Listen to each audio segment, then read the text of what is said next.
There were 12 trades done on the final day of the trade period, but it might have been a deadline day that was more about the deals that didn't get done. This is Code AFL Show on the final day of the trade period. My name's Josh Barnes. We've got Glenn McFarlane and Chris Kavanagh with me. Boys, we've made it to the end of the deadline. A few guys were left waiting, and most importantly, Zach Merrett was left at the altar. Macca, we saw Tom Petro march up and down the corridor. It didn't quite happen. Talk us through the Essendon. He got some Ks up in those legs, didn't he? Tom Petro marching between the Essendon room and the Hawthorn room. Sensationally, the deal didn't go through, and we know that half an hour before the end of the trade period, Hawthorn revised their offer. Their offer was pick 10, pick 10, pick 22, future first round and Henry Hustwaite, which they thought would get the deal done. Essendon said, no deal, not happening. So it then petered out. There's a lot of tension in that room towards the end, and Hawthorn haven't ruled out having another crack at Zach Merrett next year. They said they're going to continue to pursue these high-end talent players. They know that it is a difficult scenario. Interestingly enough, Zach Merritt is shattered, we know that, but he contacted new President Andrew Welsh today and almost pleaded to get out of Tyler Marine, but he's staying. It's going to make for a very, very awkward day one of pre-season training. Yeah, if he's not gone, now we know that. Who's the winner out of that? Is Essendon the winner for keeping him, or are they loser for holding on to someone that he doesn't want to be there? Well, it's an interesting point, isn't it? Because in 12 months' time, we could be in this same situation, and he's probably certainly not worth, as a 31-year-old in 12 months' time, not worth as much. But I think from the point of view of Essendon, they needed to be seen as the winner here. I think they wanted to make a statement about where this club is going. So while it's going to be very awkward, they do believe that Zach Merrett is a professional. What was interesting, Matt Rosa said tonight that his teammates want him to be a part of this team, which is interesting because it was a really awkward best and fairest night. So it's going to take a fair bit of work to get him back on the same page, but he really has got no choice because there's 2 more years to run on that contract. And so you've got to say that Essendon stood their ground, and they said they were going to. Yeah, they definitely stood firm. A couple of contracted players that initially Melbourne stood semi-firm on Christian Petrarca, and they were definitely not firm at all about Clayton Oliver. They were done reasonably early, Cav. They were done with a little bit of time for the trade period. Helped you get your copy in. What did you make of those deals? Yeah, so it was interesting. I mean, Petrarca, Gold Coast paid up for him, gave up 3 first-round picks for him, 7 and 8 in this draft, and a first-round pick next year, which is a pretty high price to pay for a guy who's about to turn 30 in January, I believe. And then on the flip side, Clayton Oliver, they give him away for a third-round pick. So, cheap as chips. Yeah, cheap as chips. So, interesting contrast between those two. But at the end of the day, Melbourne's ended up with, Tim Lamb said tonight that they'll have 8 first-round picks in a space of 4 years because they've got 2 first-rounders this year, 2 next year. Obviously, had Harvey Langford and Xavier Lindsay last year and the year before that. So they're in a pretty good spot for their rebuild. They're only going to have 14 premiership players from 2021 left on their list next year. Wow. So they are turning over the list a little bit now. But 2 guys that were on long-term contracts are now out. Yeah, gone with those contracts to other places. We'll talk about Gold Coast a little bit later. But from Melbourne, they also snuck in Jack Steele. A little bit of a surprise. That came today pretty quick. Yep. What do you see overall about them losing 2 champions, getting in a rival captain and I guess bringing in a lot of young players? Yeah, well, similar to Oliver, they didn't really have to pay much for Steele in the end, so they get a captain in. He's on a 3-year deal at Melbourne now. He had 2 years remaining at St Kilda, but he was basically squeezed out of there, pushed out of there. So, Melbourne's pretty happy to have him in as a leader, and he can lead that midfield with Harvey Langford and these guys next year. Now, the biggest deal that did get done happened in the final minutes. About 3 minutes ago, they all shook hands in the Carlton suite. That was Charlie Curnow going to Sydney.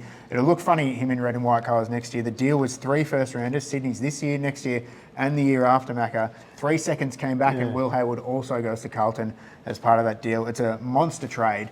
A monster risk by Sydney and a monster gamble, and we'll see what happens. It is, and sometimes you've got to take that risk. Was there at any stage today you thought, Barnsley, that deal wouldn't go through? It went late. We thought it might have gone a little bit earlier than that. Yeah, I was reasonably confident it was always going to happen. The sticking point the whole way through was Sydney throwing in that 2027 first rounder. They didn't want to do it the whole way through. Carlton negotiations seemed to have picked up yesterday about that, where Carlton initially wasn't talking at all, and then they said, maybe just throw in that extra rounder and we'll start answering your calls and see how we can go.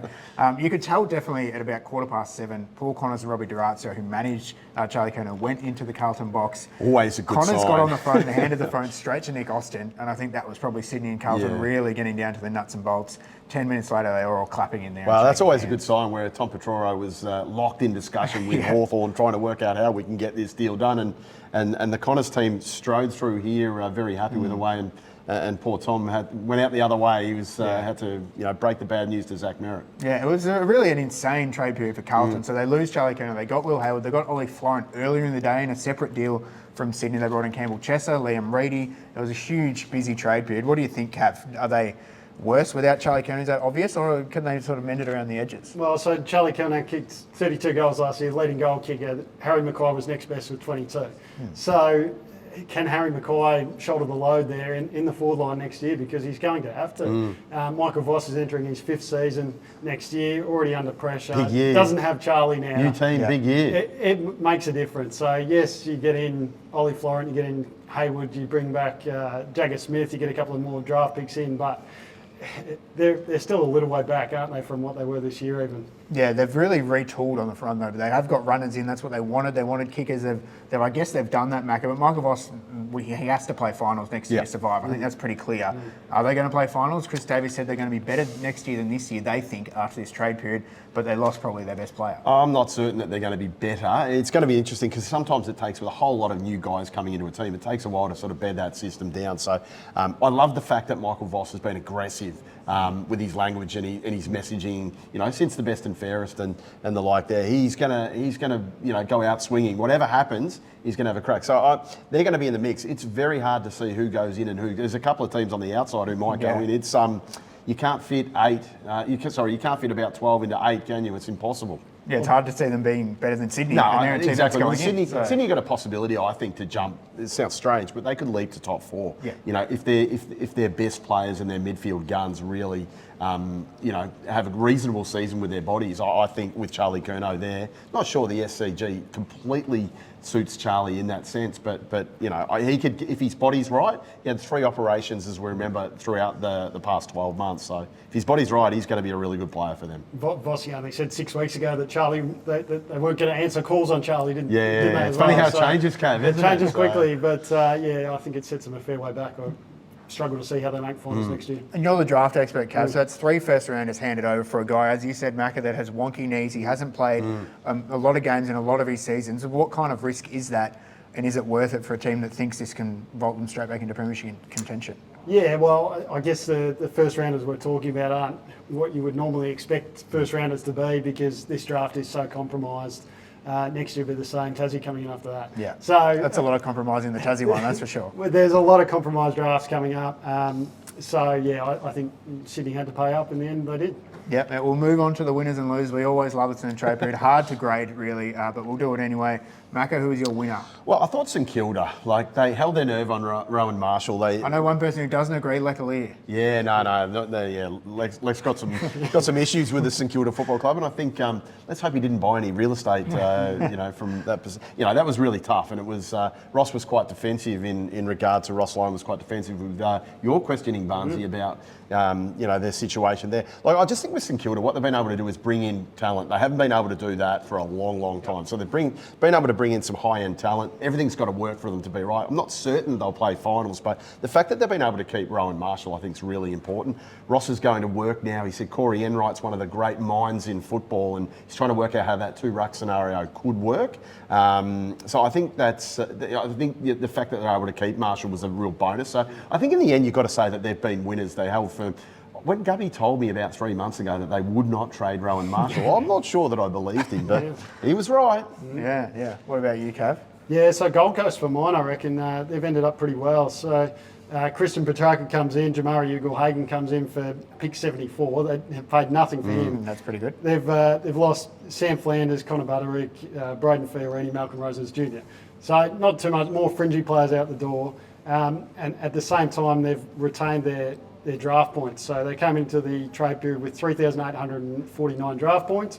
They exited with 3,773 draft points. This is why we give you the numbers, because you were calculating. I got on the calculator, I reckon. So if Richmond bid on Zeke Ullin at pick 3, Essendon bid on Dylan Patterson at pick 5, just say they'd need 3,576 points to match those 2 bids. So they're covered. So they're in a good spot. They get those 2 in. They've got Petrarca and Ugle-Hagan in, as I said, and up and away for Dimmer Hardwick and the Suns next year. Yeah, they get in 2 Jets, we believe, in the draft, and they get in potentially 2 Jets as mature players. Are they a premiership contender in your eyes as we stand here in October? A bit early to call them a premiership contender just yet, but I mean, they play finals, they won a final this year. I think they can take another step. Maybe they make it semi, maybe they make a prelim next year. Well, our colleague John Ralph has got them maybe playing against the Brisbane Lions in a grand final. How good would that be? Pineapple grapple at the MCG. Sydney was my winner. They got in probably the best player in the trade period. I think Charlie Curnow. You can argue it with Christian Petrarca, but I think he has the best pedigree. He's probably the best player. They had to give up a lot. They caved in the end on that final first round pick, but they got what they wanted. They got the man that Geelong couldn't, and they got him in the door, and that has to be a big win. What they needed this whole time was a key forward that can rip games apart, and the Swans now have a dual Coleman medalist standing at full forward, following a long lineage of others that have done that job. So it's a bit spooky how that works. Pathway, isn't it? Yeah, they're going to be a bit scary next year if he's up and running. Losers, we kind of dread this, but we also secretly like it. Mac, I'll start with you again. Well, it is hard. North Melbourne didn't do a lot, so while they haven't really gone backwards in a lot of ways, they didn't step forwards, and that's obviously not what they were trying to do. They weren't able to, like St Kilda, drag a couple of big key players down through the door, particularly with defence. That was a problem. They keep Jai Simpkin. Collingwood were never really in the mix for that. If they're offering a future second and North wanted 2 first. So, and I don't think Finbar Maley, he didn't have a contract in that sense. So they don't really lose anyone, but they didn't really step forward. I would have loved to have seen them be able to pick up someone through free agency. Obviously they get Spargo in the door, which helps. But yeah, just didn't take that progression that I was really hoping they could do. Yeah, they're sort of flatline, haven't they? And you, Cav? Hawthorn for me, we touched on it before, but Zach Merrett deal not getting done. They pretty much went all in on him. There was no backup plan. It didn't seem like. They obviously lost James Warple too, so that compounds it that they now don't have Warple. They didn't get another midfielder in, and that was their weakness this year. So I think that, and they lost Giath as well, and Sarong's not so much of a problem, but yeah, I think they're going to be struggling for midfield depth next season. Yeah, after talking Turkey on trying to be a premiership contender, Sam Mitchell said a lot of things at the best and fairest. So I guess they haven't really taken a step forward in this trade period, at least. Geelong was my loser. Obviously, they were in for Charlie Curnow, couldn't get him. They offered the 3 first, and that was about their only offer. They came to the party today for Rowan Marshall, offered up that future first rounder that had been a bit of a sticking point. I think they offered up a second rounder as well, and St Kilda wasn't answering the phone, Macca, as you said before. So the Cats missed their 2 targets. They obviously got James Warple as a free agent. They lost Patrick Retschko that we weren't expecting. There you go. That was one that shocked me. I knew there was going to be one. It was already 99, delisted. was it? Yeah. He was already delisted, so you can't really say they lost him. But to only bring in Warple, I think they'll be a tad disappointed. But the Cats will be premiership contenders again next year, I think, looking at that list. And they were in front in the second half of the grand final only a month ago. So they're still right in the mix. Before we go, I guess the guys that were left at the altar, Buku Khamis, Rowan Marshall, Calamachi, as you said, Zach Merrett was still left there, Jai Simpkins somewhat. Which one of those, I guess, surprised you guys most that didn't get to their home? There were a couple, but I thought the Archie one surprised me, Cav, in that sense, because I thought that would get done. He's a dual Brisbane Lions premiership player. Not very often do you get a manager come out with the Adelaide Football Club. I've never seen Ben Williams that. came out on the front joint foot press saying, conference. what chance is he being the Brisbane Lions next year? And he said 0 chance. So, which came 1 minute after Dom Ambrojo said at Brisbane, we'll talk to Callum and try and get a new deal for him. Yeah, I'm not sure that's going to be happening from that scenario. So that's the one that really got me. I just assumed all the way through that would get done, and it hasn't. So watch this space on that one. Well, yeah, he potentially walks through to the pre-season draft now, which is strange. It doesn't really happen anymore, does it? The players normally get their way, so especially premiership players, as you say. Yeah, and speaking of walking, we're going to be walking out of Marvel Stadium now. The trade period is done. We've reached the end. Thanks for following us all the way through in Code Sports and watching all our shows along the way. Make sure you stay tuned for all the updates and all the wash-up that's coming in the next few days.